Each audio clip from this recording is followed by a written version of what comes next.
Hi hello students, welcome to Lakshmi maths YouTube channel.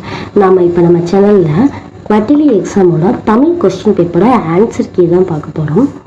First question என்னென்னா, பாடு இமிழ் பனிக்கடல் பருகி என்னும் முல்லைப்பாட்டு அடி உணர்த்தும் அறிவியல் செய்தி யாது? இதுக்கு ஆன்சர் என்னன்னா, கடல் நீர் ஆவியாகி மேகமாதல். இதுதான் ஃபஸ்ட்டு ஆன்சர். ஓகேவா? செகண்ட் ஒன், வேர்க்கடலை, மிளகாய் விதை, மாங்கொட்டை ஆகியவற்றை குறிக்கும் பயிர் வகை. அந்த பயிர் வகை என்னன்னா மணி வகை. நெக்ஸ்ட், இருக்கும்போது உருவமில்லை, இது இல்லாமல் உயிரினம் இல்லை, சொல்லை கண்டுபிடித்து புதிரை விடுவிக்க. இதுக்கு ஆன்சர் காற்று. எனக்கு எழுதி தருகிறாயா என்ற வினாவுக்கு எனக்கு யார் எழுதி தருவார்கள் என்று விடை அளிப்பது. வினா எதிர் வினாதல் விடை. பாரத் ஸ்டேட் வங்கியின் உரையாடு மென்பொருள் எது? இலா. ரவீந்திரநாத் தாகூர் வங்க மொழியில் எழுதிய கீதாஞ்சலியை எந்த மொழியில் மொழிபெயர்த்த பிறகு அவருக்கு நோபல் பரிசு கிடைத்தது? ஆங்கிலம். அருந்துணை என்பதை பிரித்து பார்த்தால் அருமை பிளஸ் துணை.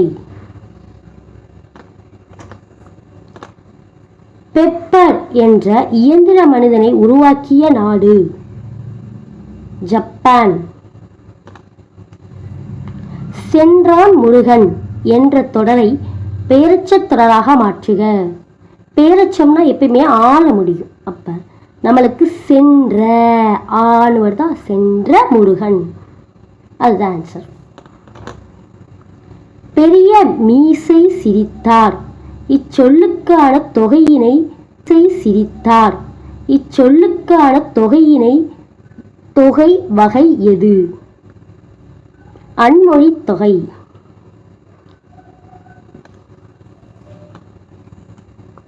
சிலம்பு அடைந்திருந்த பாக்கம் எய்தி என்னும் அடியில் பாக்கம் என்பது சிற்றூர்.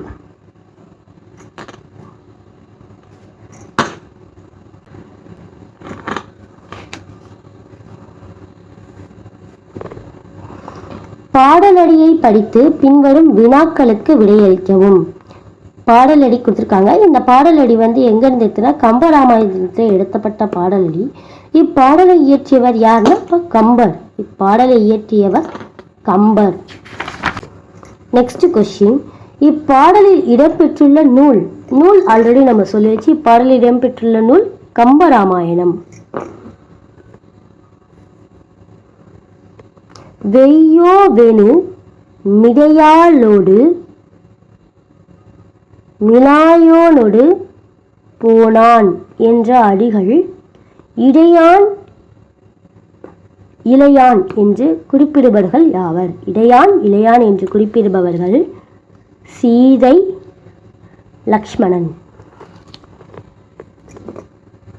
இப்பாடலில் அமைந்துள்ள எதுகை சொற்களை எடுத்து எழுதுக. எதுகை சொற்கள்னா இரண்டாம் எழுத்து ஒன்றி விடுவதை எதுகை. ஸோ இங்கே இ. So, answer first option. Thank you, students.